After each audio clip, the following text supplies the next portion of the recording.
Chinese tech giant Huawei launched Monday the 2022 Seed for the Future program in Malawi's capital Lilongwe, which will see 100 Malawian youths from universities and colleges trained in information and communication technology. Malawian Minister of Information and Digitalization Gospel Kazako hailed Huawei for its constant support in the ICT sector through sponsorship of various ICT activities. We are getting the results. We need much more.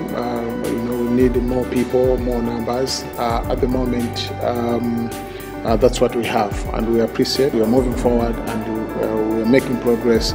It's not only through Seeds for the Future. We also have other interventions in different places where young people are being bred to become instruments of change in this digital space. Lone Zhou, Chinese ambassador to Malawi, said at the event that the project epitomizes the long-term efforts of Chinese enterprises in Malawi to actively fulfill their social responsibilities. Digital economy is our priority, one of our priorities in the future, because digital economy will provide the new engine of the development of the whole economy. So we would like to share our experience.